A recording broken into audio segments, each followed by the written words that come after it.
This is iFanboy Pick of the Week number 762, brought to you by iFanboy listeners just like you who are wearing their masks and washing their hands and being good folk still after all of this time. Welcome back. Hello, welcome to iFanboy Pick of the Week. This is episode 762 in our 16th year of doing this show. Like if somebody stopped you on the street and said, how long have podcasts been around? Would you say about 16 years? That's about right. Yeah, but I'd be if you had a baby the year we did this show, they'd be driving now. Yeah, well. That's a fun game we can start playing. Well, I play that with former writer Jimsky all the time, where I remember very clearly talking about the fact that he'd had a baby on our show, and now that child is no longer a baby in any sense of the word. Well, not on the show. That would have been awesome if it had happened on the show. Right, yeah. There's a comma issue going on there. I'm Josh Flanagan. I'm here with Conor Kilpatrick. That was what we like to refer to in the business as pre-show banter. We are iFanboy. We know business. We know showbiz terms like pre-show banter. We know business. I know one thing that Conor and I don't know is business. We'd be much more successful otherwise. I'm good at business. We read our stack of comics. You gotta move units. That's what I know. We read our stack of comics. Textiles. One of us picks the one they liked best. We call that the pick of the week. We talk about the book. We talk about other books. We will have a patron pick. That is the thing that happens. We answer listener mail if we have time. And as you can see, it's already fun for us. There will be spoilers about the books that we have read. So if you haven't, that's your problem. Conor, you had the first pick of this new decade. Is this a new decade?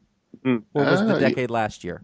There's always there's a technical answer, and then there's the proper answer. And I think this is, for me, when the number changes, it's a new decade, but whatever. I don't really care. Right, because 10 seems like the end, not the beginning.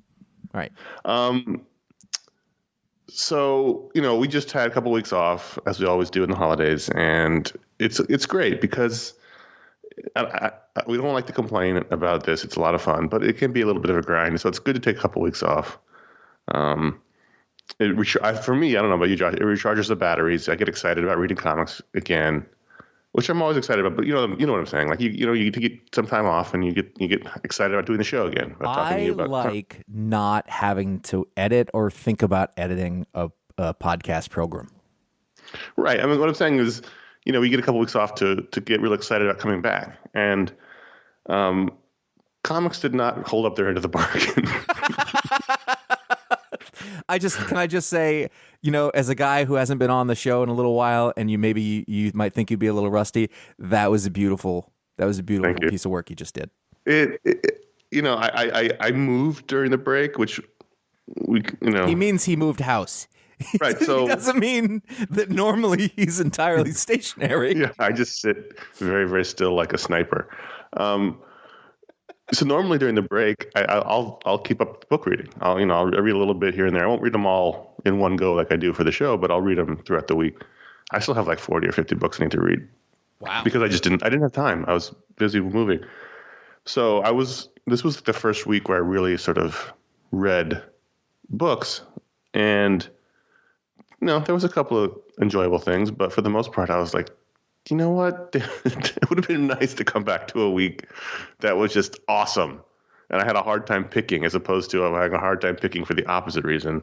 But I ended up picking Injustice, Year Zero, number 14, Roll Your Eyes, story by Tom Taylor, art by Roj Antonio. I don't know how to pronounce that. Roger? It's got those are accents on the word that I'm not even clear about. Rain Barretto, Russ Abbott. This is the final issue of Injustice Year Zero. And I guess it's so popular that we're going into Injustice Year One. That was a question I had, because I just assumed was Injustice. Well, the name of the first collection is Injustice Year One. So that might be a little cheeky thing. Or when they put this into a collection or whatever. Maybe that is that. Because I've already read that, so I'm good. So I don't know. A Year 2 and a Year 3. So maybe it is. Maybe there's no more. So this is me not having read it. It says next. See, the next is what. Well, maybe that's true. Maybe that's just what it is. I mean, if you're talking about an item that is supposed to be evergreen, then right. You're right. Well, there you go. Then I was wrong. See, we've already learning things on the show. 5 minutes in. Anyway, this is the prequel, and what I liked about it, aside from the things we always like about Tom Taylor's work in these Injustice and Deceased books, the great characterization, the great classic characters, is that it subverted my expectations. I went into this thinking it was going to be this awful massacre of these characters that I loved. And we did lose a couple of JSA members throughout the course of this 14 issues. But I really sort of winced opening this because I thought that here we go. We're going to go in here and the Joker's going to kill everybody. But that didn't happen. So it was actually really nice. It ends on a really nice, hopeful note. And as someone who hasn't read Injustice, I have a vague sense of where it goes from here. But for me, it ended on a really nice, happy note. I was like, oh, okay, everyone's, they beat the Joker, and the JSA escapes to the multiverse to go find their missing friends who the Joker zapped away, and, Superman overcame the mind control, and it was great. I was really happy when it finished. I was like, oh, that was nice. I have one question. What does Tom Taylor have against Black Canary? Because in every one of these stories, like she goes through a rough time in all of them. First, it's like her husband, and then in this one, it's her mother. It's just bad stuff. Right. I mean, there was a rough, not rough, but there was he did attack the satellite couple, including the original Black Canary got killed. But for the most part, your core team's still around, and I guess Black Canary and Green Arrow go with them to the multiverse. So according to the silhouettes that are in that bubble. Yeah. But it was the art. Raj Antonio was could be Roger, like he's almost Roger. Mm-hmm. While we talk, I'm going to look up what that little symbol is. It's the little pointy hat on top of the E. Yeah, he's great. It's very reminiscent of Trevor Hairston's Deceased work. It's a little hard edged, but great storytelling.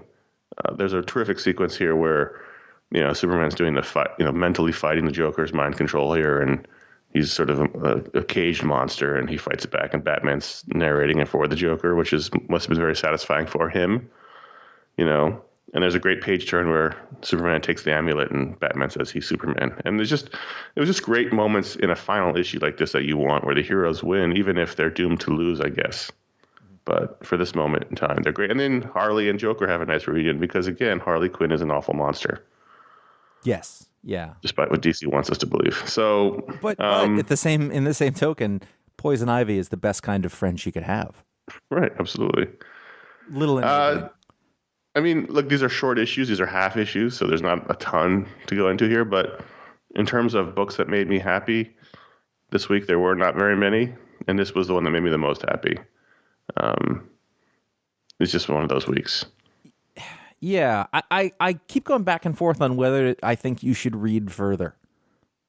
Well, I've downloaded the collection. I've had it on my iPad. Yeah, I know, and it's one of a lot of the strengths that these books have. That book has as well. But there's one. I mean, do you know the basic conceit? Yeah, I mean, I know it's hero versus hero. Yeah. It's Batman versus Superman, right? Yeah. Yeah, basically, and it makes you take a leap on the idea of Superman. Right. I mean, I know here. I mean, again, spoilers for the book I haven't read, but I know that Joker kills Lois, right? And then that's like page 2. And then turns Superman. Whatever happens, and I know the conceit of the game is that. So I know it looks horrible. And after that, it's those same things that we liked about the writing of the other things that he's written. Like it's just like an absolute lock on who the characters are, in that same way that, when we read or talk about New Frontier, it's like, oh, Darwin Cook completely gets who these characters are. And it's through the lens of that time frame that was done in there. But this is, again, the same kind of deal. I mean, I think... I'm not against reading it. I think if I was going to make predictions or be vague about things, I would guess that you should probably read this for a program that we would do. Well, here's the thing. My plan, again, I actually didn't know I was moving until like right before we broke. Yeah. So my plan had been to keep up with my books and also read the Injustice collections because it's gigantic. It's like 400 pages. But again, none of that happened. So Yeah.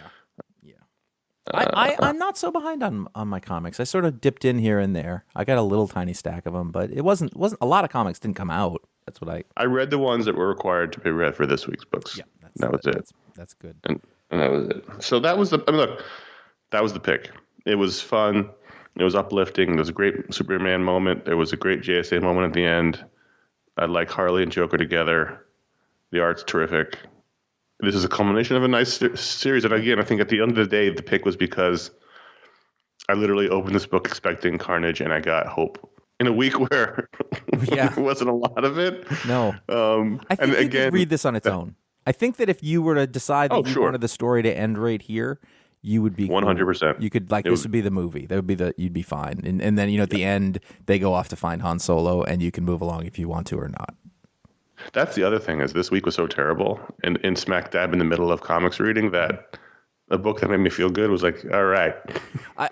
It almost makes me wonder when you said comics didn't hold up their end of the bargain. I'm wondering, could they have? Because Wednesday was the bad day. And well, I read all the DC books on Tuesday. Oh, so. yeah. Well, I hadn't, and that night I was like, man, I don't want to read comics tonight, and I kept hoping that I would get to something that, made me think, oh, God, this is much better. But honestly, it didn't really happen. It was a very blah week of comics. I don't think that was fully my. I think that was the comics. And look, there were things I enjoyed, like Iron Man #5, Christopher Cantwell, Cafu, Frank Darmada, Joe Caramagna. This was another great issue, and I think, it feels like every year we get like a new writer that we just love what they do. And, Tom Taylor was the last one. I think Christopher Cantwell is the new one. But, this issue was fun. It was funny. It was exciting. There was interesting character stuff. For some bizarre reason, I really love Iron Man and Hellcat as a couple. I also really like this Iron Man suit. Well, and got kind of messed up, but yeah, it's all working for me. Yeah, it's a weird I don't like thing. Korvac is weird. I don't understand enough about Korvac to really get all the nuance I just read him as Joe McMillan. It's 100. Like if you watched *Halt and Catch Fire*, you can totally do that. You can do that in a lot of these books. If you just go, okay, we'll take. Oh, there's your Joe McMillan of this, and this is not a problem. I'm not complaining. Oh no, I just don't know enough about him as I know he's a classic Marvel villain, Korvac, the Korvac saga. Yeah, haven't read it though, have you? It's just a little bit out of my realm of having read comics for 40 years, but it doesn't really matter because the character stuff is great. And I think the art's terrific. I did like what happened at the end, where basically when they talk, it's what makes you think you're right? Why would you possibly think that you're smarter than me, who's a brilliant supercomputer robot? And it's about your conceit that if you have this kind of confidence like Tony Stark has. Where does that come from? Why are you so sure about it? And I think that those are really interesting questions to ask for a person who has a lot of power and a lot of ability, especially as they start to get very full of themselves. And if this arc is like, I'm moving back to New York, I'm keeping it, I'm keeping it low key. I'm going to learn about myself. I'm going to take shit from Hellcat. It's a good position to put him in. Mm-hmm. I don't remember if we have had a show since I put out the Christopher Cantwell Talksplode. No, we haven't. December. That was grand. But, that conversation, it hasn't made me enjoy the books any more or less, but it gives me some context. Like, this is a guy who, if you haven't listened to it, this is a guy who loves comics. And it's that question like, well, geez, how does somebody make the transition from doing, television and stuff like that into doing really good comics right away? And I think that he kind of answers that conversation, kind of answers that question. And they're really good comics. And I mean that in terms of they're compelling, the character stuff is great, but also technically they do not have the rookie mistakes. No. And he's doing ongoing series for God's sakes. It's impressive. Several. Okay, there's my tiny little hiccup here is Misty Knight seemed out of place in this. Well, yeah, so Iron Man gathers a ragtag group of heroes to help him fight Korvac, and it's like Scarlet Spider and Gargoyle and Frogman, who I thought was terrific. Mm-hmm. This is the best day of my life, he says. And then Misty Knight. So I guess Misty Knight's purpose is she's the least, you have one competent person in the group. All right. why am I with these idiots? And she hates Tony Stark.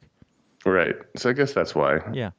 But they all die, so it doesn't matter. They're not dead. Yeah. No, they're not dead. They're not dead. But I like Frog. He was just like way in over his head, but very excited about it. And You gotta love that attitude. You gotta give him. That was like me on the JV basketball team. guys, Hellcat's gone. Like he just like his giant frog head. Yeah. Oh man. That's a thing that's been happening. You got Roger in Spider-Man. He had what was it, porcupine, and it's just always one silly animal character. This isn't specifically here, but I think it's kind of a bummer that the Doctor Doom book ended while we weren't doing the show. Mm-hmm. It was a good ending. Yeah, it was basically. So go make sure you finish that book and read it out. It's kind of a heartbreaker, but it's also. I was so happy Kang showed up though. I was like, is Kang gonna show up? Yes, he did. A little bit of smug shit. So, I wasn't actually going to talk about crossover number 3 originally, but it was worth mentioning. Donny Cates, Jeff Shaw. This is Image Comics. We talked about every issue so far. Josh is out. He was out after the first issue. I didn't go back. I still have the 2, but I haven't done it. This is the story of what if comic book characters appeared to the real world and all the havoc that ensues. It's very meta. Issue 3 is way less meta than 2. 2 was super meta with all the comic creators in it, or at least being mentioned in it. And so the question for this book has been, if we have this situation where the real superhero characters or real comic characters are in this world, and there's references to Superman and such, what is he going to do? And so here we kind of get the answer to that question, in which, and I'm not going to spoil it because I know a lot of people are reading it, even though he gave you the warning. Several characters from indie comics of various fame show up. So there's some crossovers. Some they're not necessarily Image Comics characters. So I don't think he's going to get to show Batman, but there are other characters here from other comics that show up or make appearances in any way. And so that was interesting. There's enough interesting in this book every time so far, and not the least of which is the terrific Jeff Shaw art, to keep me going. I don't love it, but I find it interesting. Do you enjoy it? Or yeah, I enjoy it. Huh. It's both. I don't dislike it. If I didn't like it, I wouldn't read it. Okay. But I don't love it. Yeah. You know what I mean? When it comes out, I don't go, oh, awesome. But I do go, interesting. I wonder what he's going to do this time. And it doesn't mean he's going to continue. There's a lot of books where I find interesting for the first 3 or 4 issues, and then I drop. Okay. But for now, the interesting element here was that there's a character. And some of these characters I have not heard of, but he editor's notes them, and then there's some stuff in the back. I was like, I guess those are characters. And then there's another one at the end who I definitely know. I was like, oh, interesting. So that was interesting. We'll see what happens. All right. Yeah, we're flying through these books. This is really. There's a lot of books this week. Yeah, Eternals number 1. I assume this was supposed to coincide with the movie, and they're just like, put the book out. Kieran Gillen and Esad Rabik, and it's funny. I think Esad Rabik has become like the event guy, at least for certain types of Marvel comics, which I think is kind of interesting. Thor kind of for your God books. Yeah. Thor kind of made him a star, and now he's at the top of that heap. And I think I think it works really well. Mm-hmm. I don't know anything. To his work. This is one of those Jack Kirby creations that I don't actually know a lot about. I've seen them sort of show up in books here and there. I feel like I'm seeing John Romita Jr. draw these characters in my head. Yes, so the last time I read an Eternals comic was when Gaiman and Romita Jr. did that book. Yeah. That was a long time ago. I know zero about the Eternals. Yeah. And I still know zero about the Eternals after having read this issue. I thought that it gave me a pretty good idea of what the structure of their whole thing is, if not their specific characters. I felt, having read the New Gods book that we talked about last year, I could see themes. Mm-hmm. I could see, motifs that he's sort of going back to, but with a different sort of flavor as he came up with this sort of part of it. I don't know that I liked it. I had kind of, I'm not going to say I had fun reading it, but I found it was compelling. I would have liked a little more in terms of finding a character that I have any real connection with. Our main character in this is Icarus, who's like kind of like their Orion, I guess, as close as it come. But like they go over and over the fact like he has no sense of humor. He's very literal. He's kind of annoyed by everything, and it's not. There's very little charm in this book. Yeah, it's very heavy. Someone in the Patreon Discord described it as hard sci-fi. It felt very much like that, where it's like very everything's got a lot of weight to it. There's not a lot of humor. Everything feels very important or impactful, and after I was exhausted reading it, and I'm not. It wasn't badly done. That's the thing. Like I didn't mind it. I got to the end and I was like, okay, I want to read the next part, but I think there needed to be a little more of a personality hook. I think the concepts were great. I like this idea that they keep basically reincarnating, and the sort of there's the science. It's like gods but with science. Mm-hmm. Well, yeah, which is Marvel's whole thing. The sort of team up of this character Sprite, who is a girl but is not drawn like one. So I found that very confusing for a little bit. And Icarus is kind of, good cop, bad cop, or whatever it is, like Odd Couple kind of thing, which is kind of interesting. Like it had some good moments. I thought it's funny because when we're talking about Kieran Gillen, I think a lot of the things about his writing that I don't like would have made this book worse, but I didn't see that there. I thought, the guy's really built up a skill set over the years. But I didn't love it. I was compelled, and I wasn't bored. I didn't really have a hard time getting through it, which is good because last night at about 1 a.m. I realized I hadn't read it, so I did that. But I enjoyed it, but it wasn't very fun. Yeah, I would say not very fun. I didn't dislike it. I didn't know if I don't know that I enjoyed it. I probably will give it another issue simply for Esad Ribic. But I mean, he really showed up, especially whenever he does a wide shot. It's something to behold. These characters have weird faces, and I don't know if that's on purpose. Did you notice that? Like Icarus doesn't look like your handsome blonde superhero that we're used to seeing, and the sort of face on Sprite. I don't know why this supposedly young girl has such a receding hairline. I kept thinking that was Mitch's Pitlick. I had the IMDb open, and so every time a character showed up, I was like, okay, so that's that actor. Okay, that might have helped. Just because so all the major characters here are in the movie. So who do we got? Who are we casting here? Who's Icarus? Icarus is one of the Stark kids, the one who died at the Red Wedding. Rob Stark. Rob Stark. Getting it together, number 4, and I did the show. Well, I guess the story, and I don't know that it didn't need one more issue. I'm going to disagree with you. Interesting. I think as a 4-issue miniseries, it introduced us to some people. We spent a little time with their conflict. They resolved their conflict, and now they're ready to move on to the next step. I think another issue would start another chapter. And I feel like everything moved very quickly in this book, which is fine because I was confused about a lot of it. I think it was to me. I think it was about the right. It was about the right. I think it was interesting because I was confused about a lot of it, and there were bits where like I'm not sure which character I'm looking at here. And after this much time, that's hard. But we know how that works with books about real people, and the art was great, but it wasn't. Well, there's 2 different artists working here, so. Right. But it wasn't necessarily so good that it was not a challenge to get around those problems of drawing regular people in books. I really liked. I liked that there was conflict resolution, like the people figured out a way to get out of it and move on. That's a nice way to end a story. And then the Lauren, the sort of, I don't want to say main character, but I guess she's as close as we get to one. Yeah, I think she is. She, gets this opportunity in LA to play a show, and she has no songs. And, there's a whole thing about, the artistic process and how to write a song and go through everything. I thought it was really well done. And I thought that there was if there wasn't experience in it, there was really nice intuition in it, I think, in how they did that part. And I really enjoyed reading it.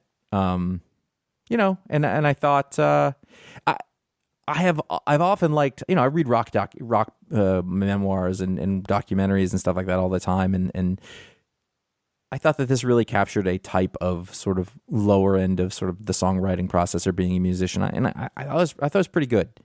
If not a little romanticized, but it was fun. I always like books like this, and I think I stayed in it. I think we were in it just long enough.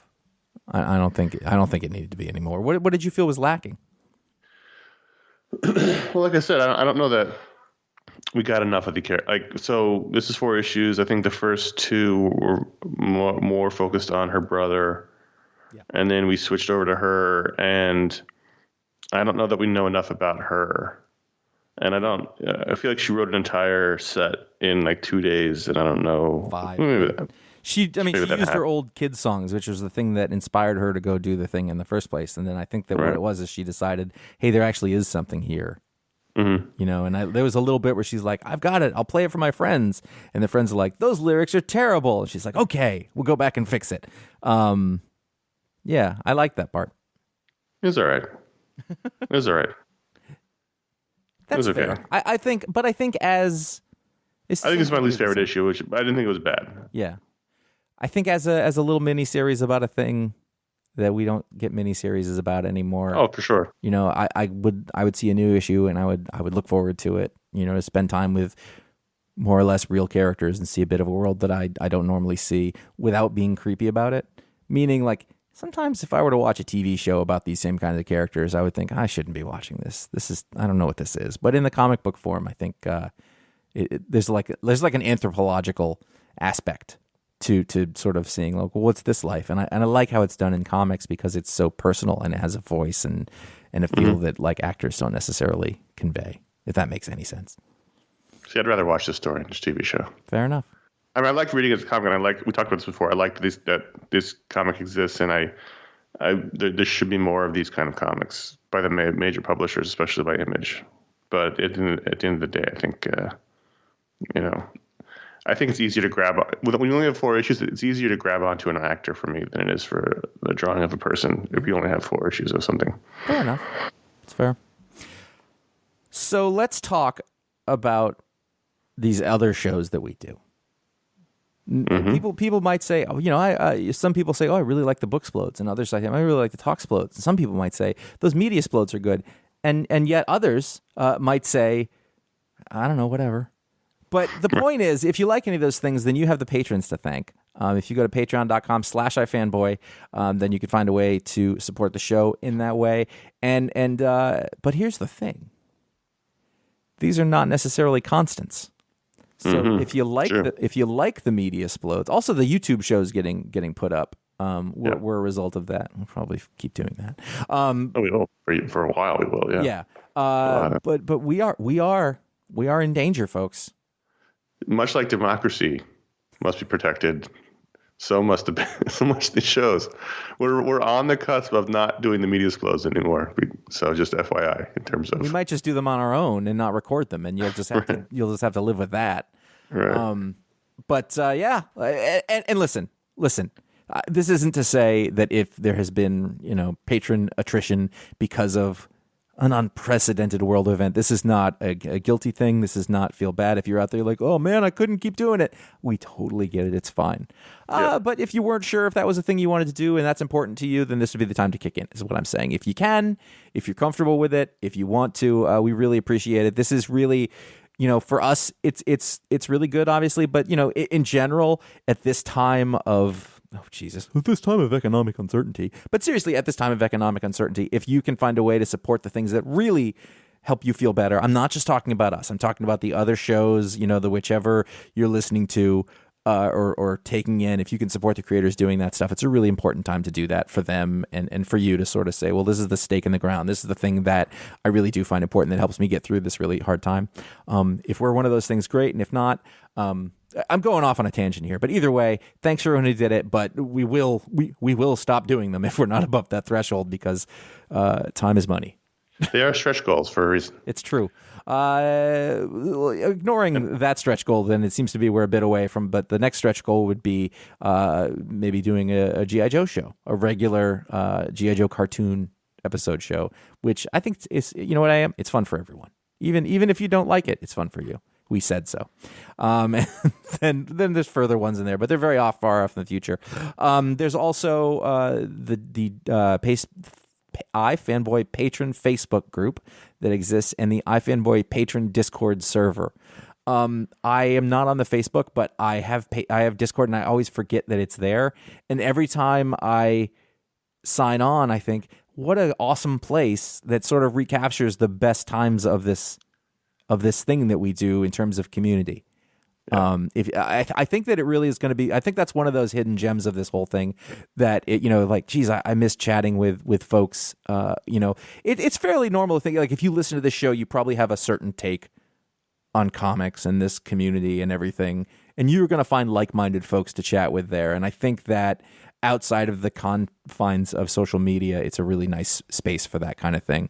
And it's really like fun and supportive little community. And literally, I don't avoid it because I don't like it. I just kind of forget that that's a thing. And every time I sign on, I think, oh, this is great. And then I have to turn it off because I waste my day.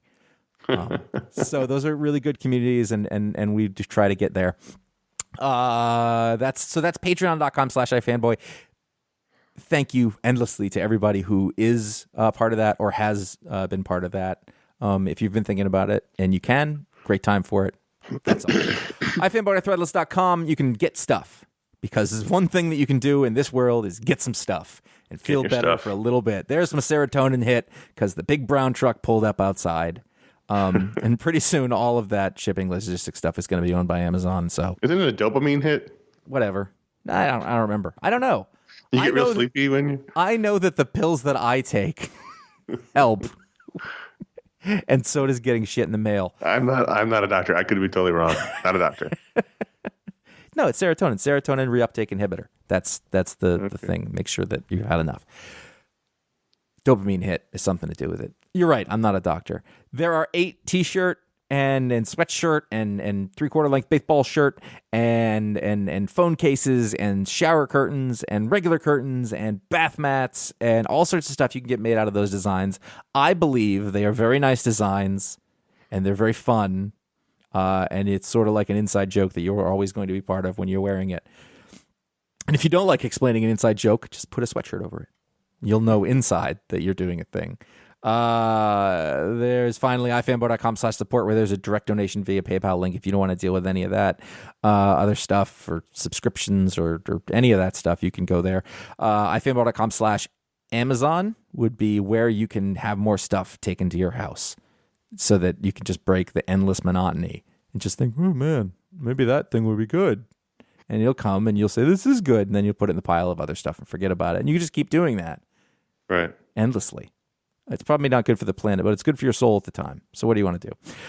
You can go to ifanboy.com/Amazon. You will find a general link to buy your things, in which we get a little cut of that. It adds nothing to you. It's just taking some of the away from the man. And then there's links to buy all the books on Booksplode, and every iFanboy pick of the week has a link to that book of the week, and therefore that would get you in to where you needed to be. Let's move along. Thank you to everybody who has helped with that stuff in any way. You are the best, and let's jump into the deep end here of DC Comics. I am gonna drink my coffee for a little bit, and I'll be here. Before I do any of this, and it's not going to be long, did you read any of these books that are on this list right now? My attorney has advised me to not answer the following question on the grounds that it may incriminate me. All right. Well, before we get into the future state stuff, so Dark Knight's, it all starts with Dark Knight's death metal. Death metal? Dark Knight's metal. Which one is it? I know I wrote the script, but I don't think I did it right. I don't know. It's Dark Knight's death metal, not metal. I don't know why I missed the word. Oh, the final issue of Dark Knight's Death Metal, number 7, by Scott Snyder, art by Greg Capullo, Yannick Paquette, and Brian Hitch. And I believe this is Capullo's swan song to Batman-based stories. I believe he's done, which has been 11 years. Or really? What year is it? It's 10 years. It's been 10 years. Wow, that's amazing. So I have been skimming these issues because ever since the news came out, all the backstory in DC Comics, which we'll get to at Future State, when they became clear that death metal somehow was becoming the focal point of the new DC universe, I was like, oh, I better at least know what's going on here. So I've been skimming it. It's all been gobbledygook to me. But the important part here is at the very end, I guess, and I'm going to attempt to explain what happens, even though I don't really know what's going on at all. They're all fighting the Batman Who Laughs and his dark multiverse. So it's all the dark versions of the characters. They're all in this giant battle, and it's like the final battle of the DC universe. That we've talked about this before. Wonder Woman appears to sacrifice herself, and then a cosmic being who appears to her as the Golden Age Wonder Woman basically says, "Let's just restart the multiverse. Let's just go back and restart it all. We've lost our way. You've all lost your way. We'll use your memories and your Wonder Woman-ness as the inspiration for the new multiverse, and we'll go off." And they sort of walk off hand in hand into the light, and then we cut to sort of more of a classic looking DC universe than the metal version, and I guess that's the one that's coming in Infinite Frontier or whatever it's called. These are not questions that you should direct to me in any way. And we also get a page here of Future State. And basically the idea here is they're going back to the old, and I say old, and it's terrifying, the old Grant Morrison, Mark Waid concept of hypertime, in which everything happened and everything matters, which is the opposite of nothing makes sense, nothing matters, but really it's not. Exactly. Like it sounds like it is, but it actually really bolsters the initial concept that is on our T-shirt. I believe that the idea of going forward for DC is that, actually that would be a really dumb thing to say because I don't think anyone knows what's going forward for DC. But right now it's that hypertime is the thing. It's like all these stories happen. They all make sense. They all happened in a time. They all happen. They all matter. All the comics have come out. So the important thing is Dark Knight Death Metal #7 ended the New 52 officially. It's officially over. We're moving forward into this new realm.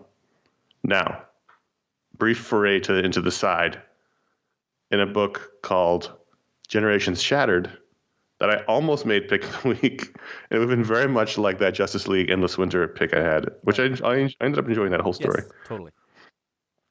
This is from the pages of Dark Knight's Death Metal, and it was referenced back in Detective Comics 1027.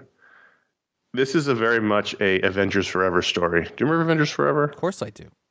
Terrific Kurt Busiek story in which Pacheco? Yep, in which Avengers from various points in time come together to form a team to fight Kang. Let's talk about that. Let's make that a Booksplode. Yeah, to mark that down. Yeah, just your description of it, I was like, that sounds like the best book ever.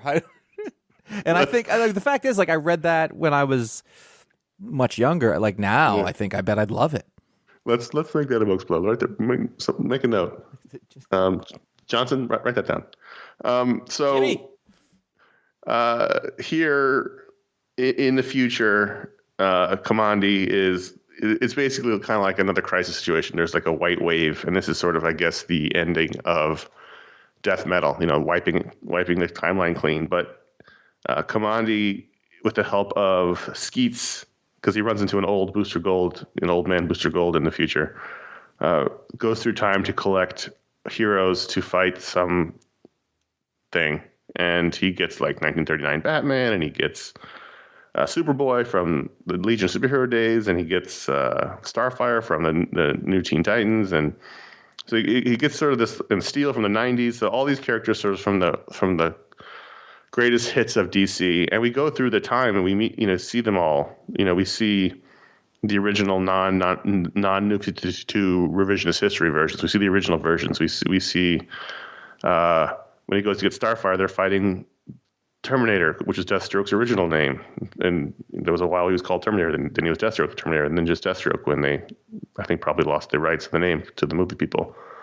But Adam Strange and the original Sinestro when he was a Green Lantern. So it's all these DC greatest hits. And it was really fun. Your old buddy Andy Schmidt was one of the writers on it. Yeah, I saw that. Dan Jurgens, Robert Venditti. It's one of those things that DC's been doing where they get like an all-star group of artists to do a couple of pages each. So Ivan Reis and Yannick Paquette, Kevin Nolan, Dan Jurgens, John Romita Jr., Doug Braithwaite, Rags Morales, Mike Perkins, Aaron Lepresti, like a lot of good artists, and it was a lot of fun. Even if it was like this weird offshoot, I don't know exactly why they're doing of, death metal, but it was this fun little side story which you don't have to worry about too much, and it's again very much like Avengers Forever. It's not over. It's not a one shot. I guess there's another issue coming in which they're fighting some cosmic being for some reason. It doesn't really matter why. It's just fun. Okay, Future State.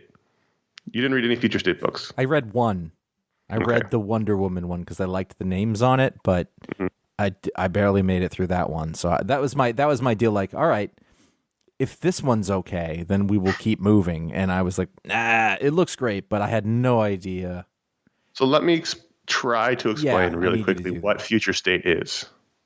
So if you recall, there was a plan that leaked out about a year ago that they were going to age forward the DC universe. They were going to age out all the characters that built the DC universe, built the comics industry, and replace them with young, hip, new, cool versions of them, of the characters. And that was 5G.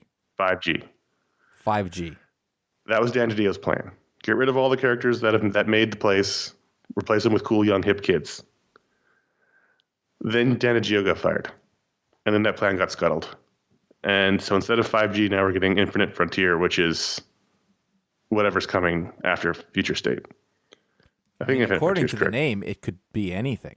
I keep saying Infinite Frontier. That may or may not be correct. So here, what we seem to have is, hey, we paid for this work. Let's just put it out. So this is like a 2-month thing where it's sort of like a bunch of possible Elseworld stories of the future that may or may not happen because no future stories ever happen. And this was supposed to be everything, right? This was going to be the new DC universe. Oh my God. Yeah. It would have gotten me off of DC books. That's my spoiler warning for my reaction to all these books. Oh my God. I mean, like, I don't know. Like, DiDio seems... Anyway. So, look, some of these things may catch on. Like the Wonder Woman you read, they're developing her as a TV show character, so she probably will show up in the books. In fact, she's in the promotional materials for Infinite Frontier, probably as a new Wonder Girl. I'm sure if John really wants to keep writing his new Batman, they'll give him a Black Label book. Some of these concepts will continue on. Some of them are just the characters we know now, so it doesn't really change anything. But for the most part, I read all the Future State books, and for the most part, they were not great. So I'm really glad this is not the new face of the DC universe. I'll just go very quickly through them. Future State: The Flash by Brandon Venditti and Dale Eaglesham. This is, you can feel like the last vestige of Dan DiDio, because in this book, Wally West is like a psychopathic killer.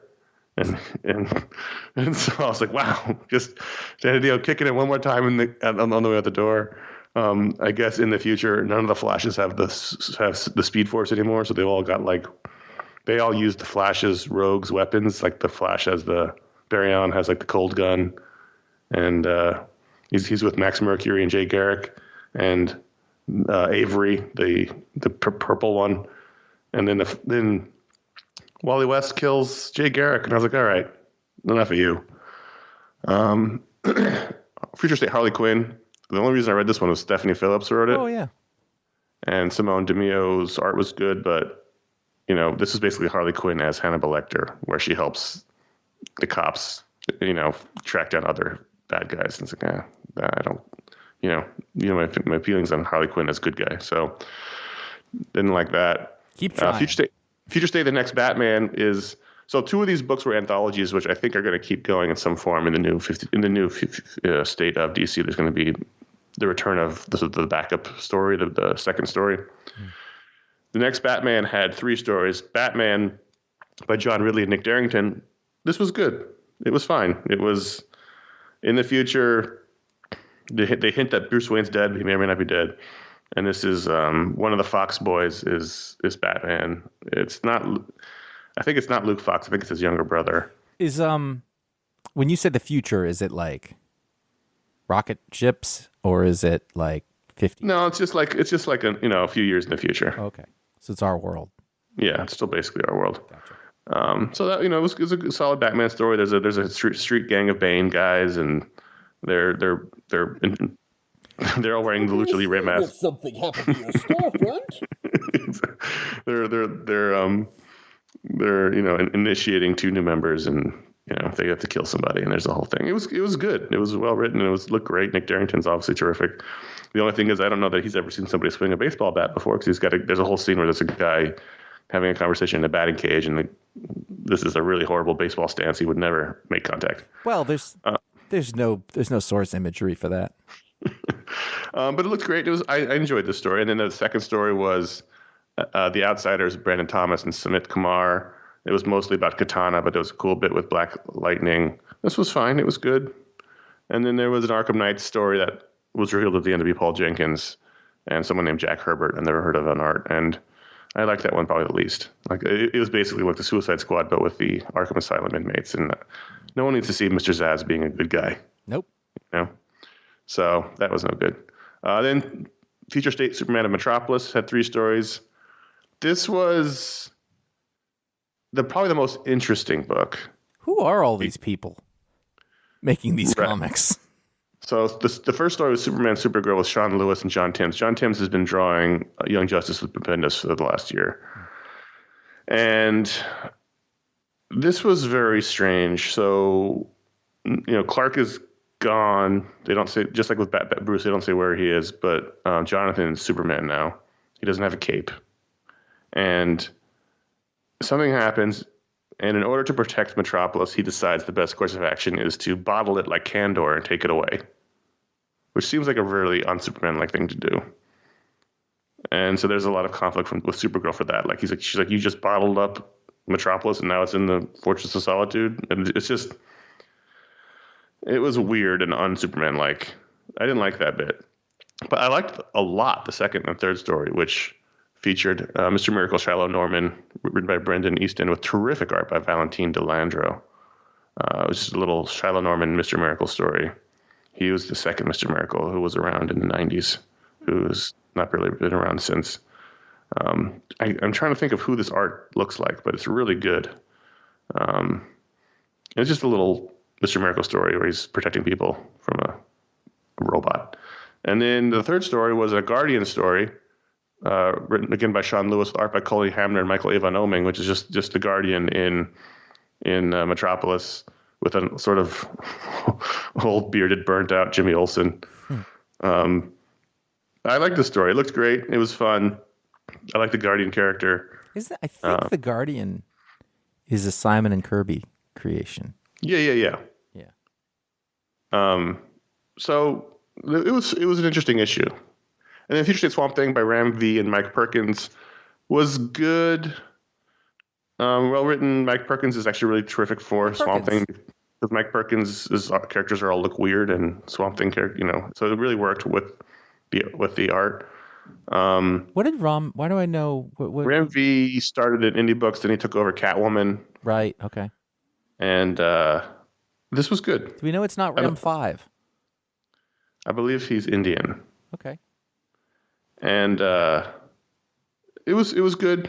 I didn't love it, but it was good. I think it was the first one I read, and I thought, oh, that's interesting. I mean, Swamp Thing is sort of eternal, right? It doesn't really matter where Swamp Thing lives in the world. And this is seems to be some future where he's created a bunch of swamp creatures, like a family or a community. It's hard to say. And then Future State Wonder Woman with Joelle Jones on story and art. I thought I was the one I was most looking forward to because of Joelle Jones. Yeah. And I thought it was really kind of slight. I just didn't it didn't stick at all. Like I couldn't tell you a thing about it right now. I was like, this looks great. And it was like, there was an impetuous young woman. That's right. So basically all these books threw you in the deep end. They didn't explain anything. It's all like basically Elseworlds future stories, right? So it doesn't, at the end of the day, it doesn't make sense, doesn't matter. And this seems to be a Latina Wonder Woman from the Amazon rainforest. That's your Amazon connection. Who kills a dragon and then goes to the underworld. And it was kind of funny that the underworld was like a like the airport, although felt very much like Oh Beetlejuice. yeah. That was kind of funny. But like, having to just sort of check in. The little guy, the little demon was funny, who was like the gatekeeper. But it's funny because like everything that you have mentioned, you could like in all these could easily be tied to some other concept that was come up with before. It's all very like high concept pitch kind of things. And none of it felt terribly original. And then, I mean, just with this book, it could just, there was the connection to it being Wonder Woman was so slight that I was just like, why is this why is this called Wonder Woman? Right. And I think that one of the really interesting things is I feel like most of the line wide change moves to all of these things is to make them more accessible to people in places, so they can finally get new readers or whatever to come on Right. and nothing of what you just said sounds like it would accomplish that. And nothing that I read, even though it was very slight, would accomplish that. And it seems like a remarkable sort of it's like the Ultimate Universe, but way worse. And also, we're talking about a world in 2020 which is very different than the world in 2000, where literally everybody does know these characters now. Mm-hmm. So why on earth would you do this?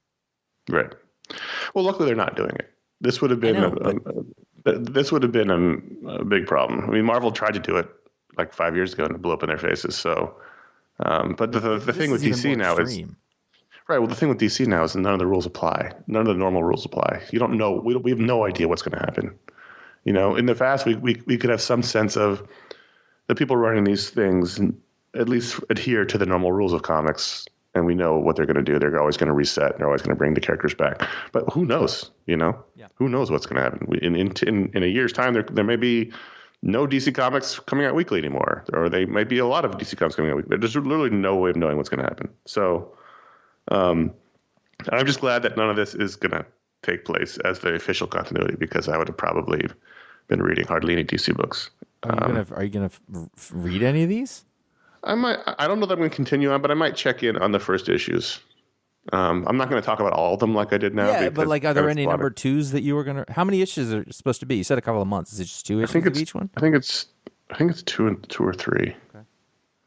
Well, they're probably bi-weekly, and I think it's for the next 2 months. So the next 2 months. I think it's for this month and next month. So I think there's 3 issues. I'll probably read the next issue of Batman. I'll probably read the next issue of Superman. Maybe Swamp Thing. Maybe Wonder Woman. Definitely not Harley Quinn. Definitely not The Flash.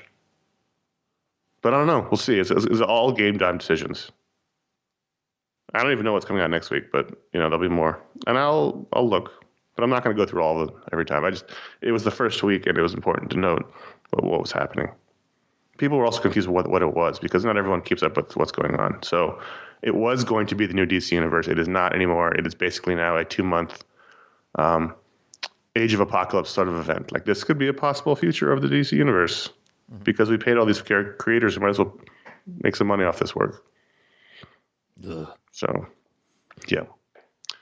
Those are the books we wanted to talk about. Not a lot of books, not a lot of good stuff. We're already long. Let's talk about the Patreon pick, patreon.com/iFanboy. That's where you can go to add a book to the rundown. This week, the first week back of voting, huge turnout. Voting was up 30% this week. Really? Yeah, it was great. It's like Georgia. When I woke up on Monday, enough people had voted. By the time I woke up, I usually voted the entire week. So it was nice. It was fun to see. Oh, wow. And we're also in Star Wars Corner, because the patrons overwhelmingly voted for Star Wars, The High Republic #1, the new Star Wars book from Marvel. Cavan Scott, Ario Anindito,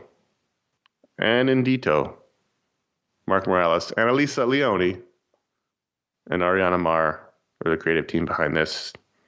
I guess a new high-profile Star Wars book in relation to some novels coming out. I believe they're Charles Soule novels, but I'm not sure, and I will check. I believe that's also true. Yes. So I was obviously not thrilled. This was the pick of the week, patron pick. Because you've sworn off all ancillary I just don't care. Star Wars materials. You don't care, but also it's directly related to an event that when they killed Chewbacca off in a novel And I think that was the point where you went, I'm not doing any of this.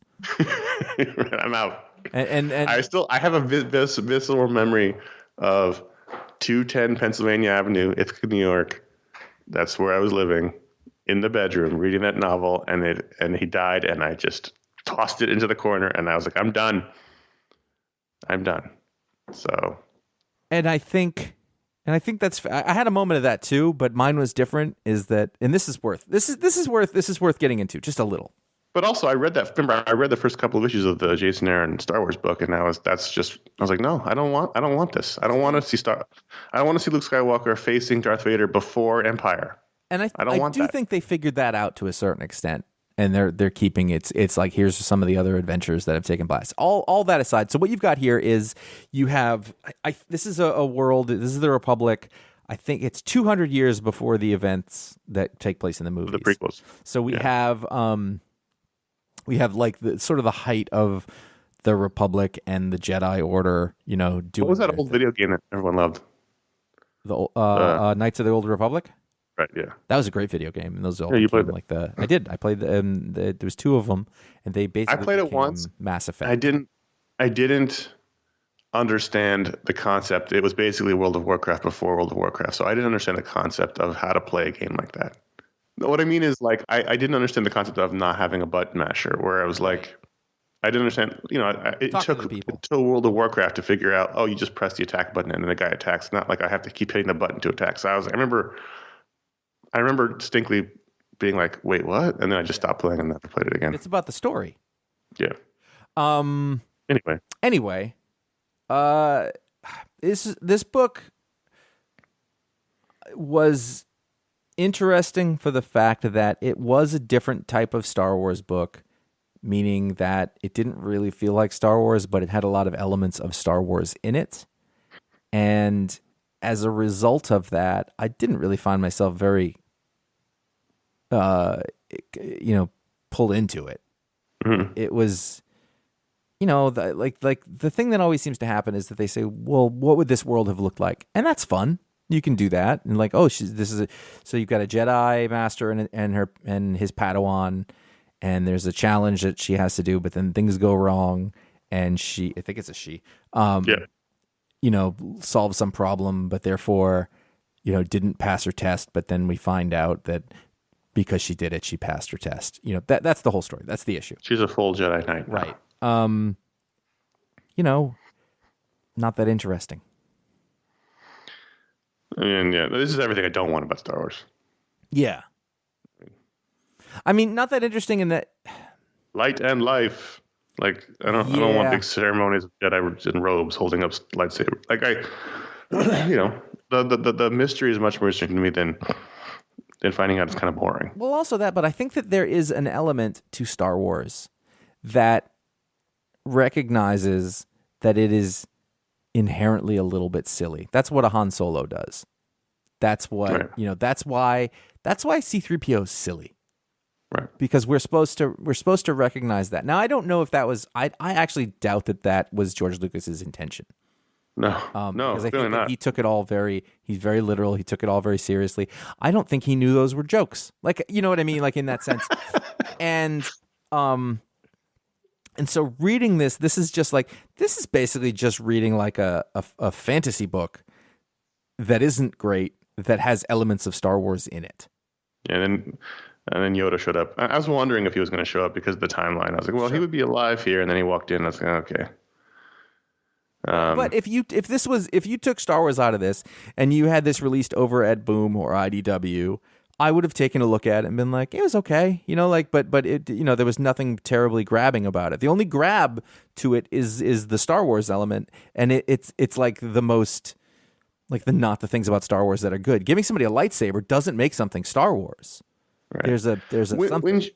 When she uses the lightsaber when she's falling off that giant thing, and she sticks the lightsaber in to sort of anchor herself, wouldn't it keep going? Yes, it would. Because it's a lightsaber? Yes.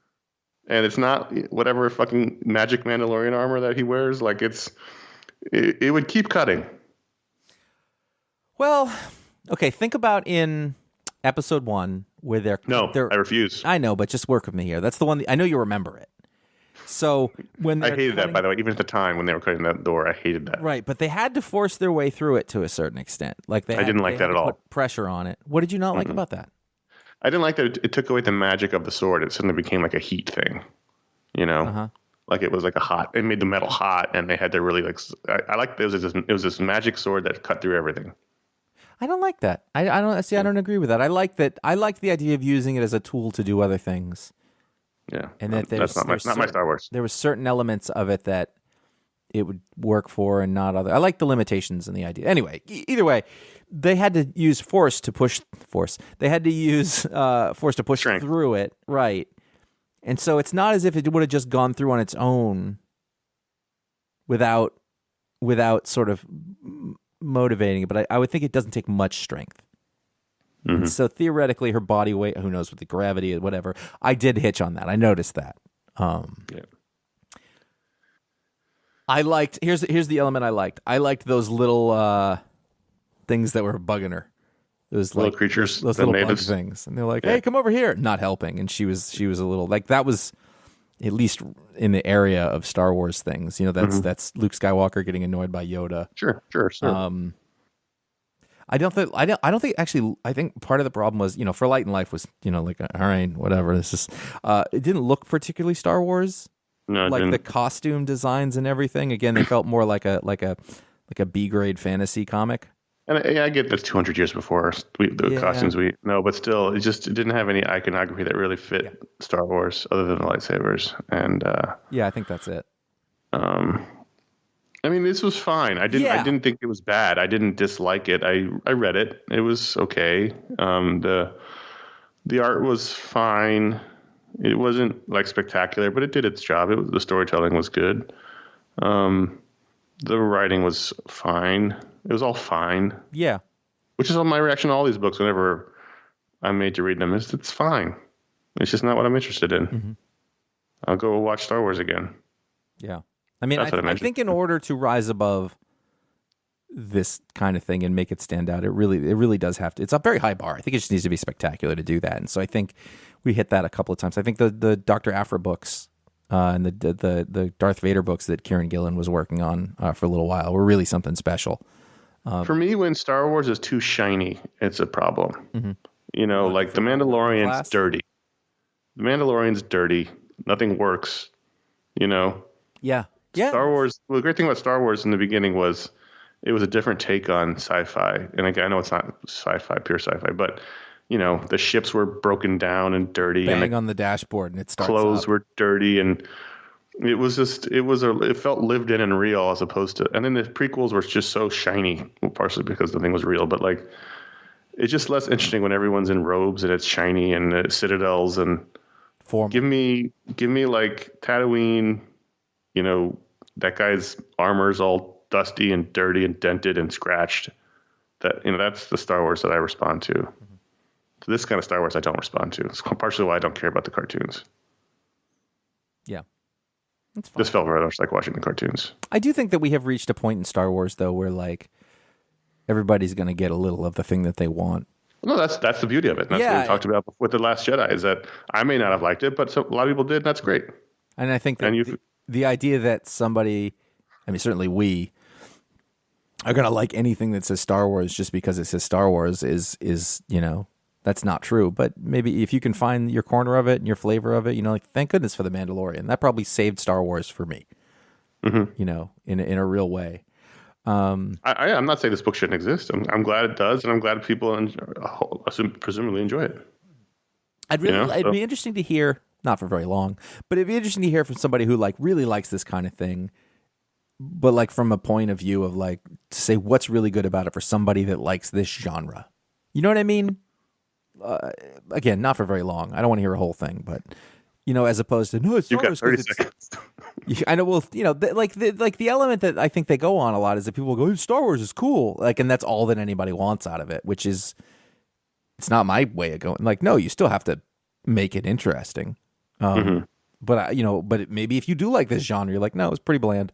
I'd be curious about that. So comment on the show or in Discord or something like that. Let us know what you think. Or wherever the many hundred places you now comment at us. Yeah, but I won't see it.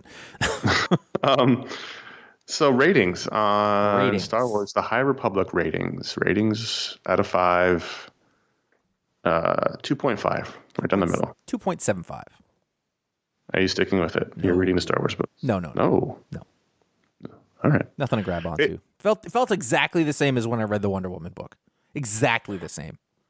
Patreon.com/iFanboy. That's where you can go. You can join. Every patron can add a book to the rundown at no matter what level you're at. But if you're at the $5 or higher level, you get thanked on the show via patron powers live. Josh, did you prepare over this? I assume over the break you had a notebook and you were just writing down furiously patron powers as you thought of them. Basically, the 26th through the 29th were a fugue state of powers. You just have a serial killer wall. My family were banging on the doors, and at the end, it was like the journals that Kevin Spacey had in Seven, right? With just incomprehensibly small handwriting, just full of his plums for fingers. No. Yeah. John Van Atta's power is that if he is presented with a question or a problem or a challenge that he is in no way prepared for, he instantly comes out with the perfect answer, seemingly from within. I see. So, he's in class, he's daydreaming. They call on him, talk to me about the Pythagorean theorem, and he'll just say it, not unlike Will Ferrell in the debate scene in Old School. So he goes into a fugue state. Yeah, exactly. He goes knowledge fugue state. And is what he is. I honestly, no one said it yet, but I resent the notion that I thought of this because I didn't have something prepared for this. I resent it. Is his name the Fugue? It could be. Although that seems to conjure another image, I think. Isn't that a dance? Like the fugue doesn't necessarily indicate productivity. Right. Like, yeah, I'd have to think about what that is. All right. Michael Searles. Searles. Yes. Searles or Searles? We are about to be a Sears-less society. Searless. Not yet. eBay now, right? Michael always has exact change. So no matter what you need, he just has it. You made me think of my absolute favorite Saturday Night Live fake ad of all time. Of all time. If you need 4 quarters, 2 nickels, a dime, 3 pennies, he's got it. If you come in needing 52 cents and you want 5 dimes and 2 pennies from that, we can do that. We can make change. Do you remember who the guest host was that week? I don't, but I remember it's Michael Downey is the main guy in that. It was Jim Downey. Jim Downey, I'm sorry. I was looking at Michael's name. Roseanne Barr was on that show. She was in that sketch briefly. That's what we do. We make change. It's the most brilliant thing they've ever done. And anyway, this is derailing the conversation about Michael, who always has that change. So if he's at a store and the total is $7.62, he's got that 62 cents right in his pocket. So does Michael always pay with cash? Well, the thing is, he doesn't have the 7, but he does have the 62. Oh. So change only extends to the decimal percentage of a full dollar amount. It's not, yeah. But if you go to Michael and you're like, hey, I've got this $10 bill. Can you give me 14 dimes, 12 quarters, whatever? He'll have that too. But not paper money. No, just change. Okay, further question. I know that the show's long, but there's things I need to know. One, is he just carrying an immense amount of coins at all times? Whatever you need appears on his person. Okay, so it's not like who's that man with the laden pants jangling about behind me? A giant cargo pants. Yeah, that's what I'm seeing. I can hear it in my head. Okay, because those, the thing is, a lot of change, it'll pull your pants down. I remember that from my youth. I remember that much.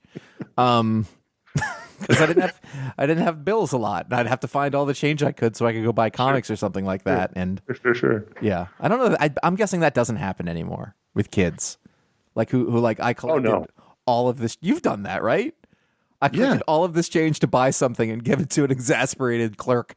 Oh, you know that big giant. We're off the rails. Yeah. First show of the year. You remember that? You know the giant gray binder of all the who's who's that we did a couple of mini episodes. Yeah.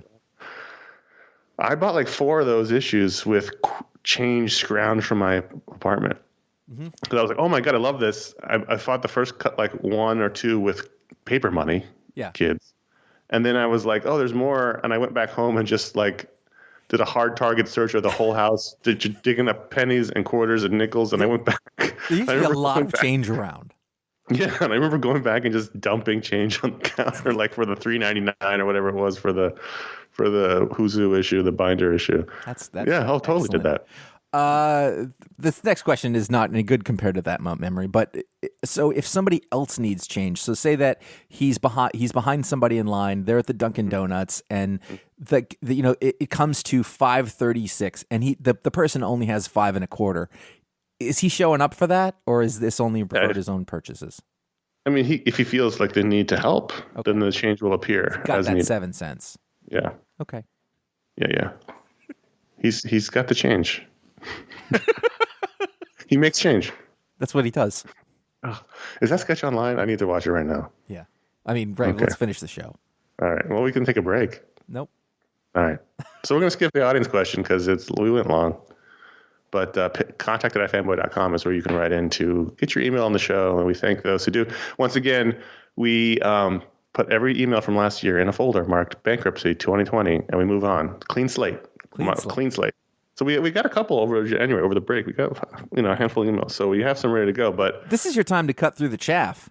Oh yeah, no. If you emailed us in say August last year, there's hundreds of emails that you're competing against. So right now you're competing against only a handful. So if you want to get in the show, or if you sent in an email last year and we didn't get to it, this is your time. This is your time to shine. However, it's important to note that not all emails are equal or good. No, that's fine. Some, I don't think you've ever listened to the show. Some, it's a format. Figure it out. Become a person. Figure it out. Start a bit. Imagine that. Your email becomes the thing that starts a bit. Rusty Auto Parts knows what I'm talking about. Exactly. So let's talk about plugs. So things coming up in January. Our next patron hangout, which is a feature the patrons get to use. We opened it up to everybody last year because of the pandemic. I realize the pandemic is still going on, but we're closing it back down to just the patrons again. It's a patron feature. It's a perk for the patrons. So until our federal relief money comes through, we can no longer. The monthly patron hangout is going back to patrons only, and the next one will be January 16th. That's Saturday. The official hangout starts at 6 p.m. Pacific, 9 p.m. Eastern, but the pre-show happy hour, which we're going to continue doing, starts at 4 p.m. Pacific, 7 p.m. Eastern. And so come hang out with us if you're a patron. If you want to hang out with us and you were doing it before and you want to keep doing it and you're not a patron, you can join up at the minimum level. Any patron can hang out with us. So check it out. Patreon.com/ifanboy. I'm Josh Flanagan, and I owe you a Talksplode in January. I've got a list. I'm thinking about it. I've not forgotten about it, like what happened in many months. We had Christopher Cantwell in December. It was supposed to be November, so that's why we're not skipping a month. But I'm working on it. We'll see who it is. I'll be as surprised as you, but that is a thing. And in February, we're going to have our next Booksplode. That's our graphic novel review show that the patrons unlocked. They also unlocked the Talksplode, and we are going to do. The next Booksplode book is Jack Kirby by Tom Scioli, which Josh and I both received for Christmas. So we're going to do that one. I haven't started reading it yet. I'm going to start reading it this week. I bought it before Christmas. Oh, I thought you got it for Christmas. No, I bought it. I gave it to you and Ron. Oh, it was the other way around. Yeah. I thought Ron gave it to you and me. No, I bought it as soon as I saw it, I bought it. Like I was like, we're getting that here. The Epic Life of the King of Comics. It is a little I didn't quite know what it was.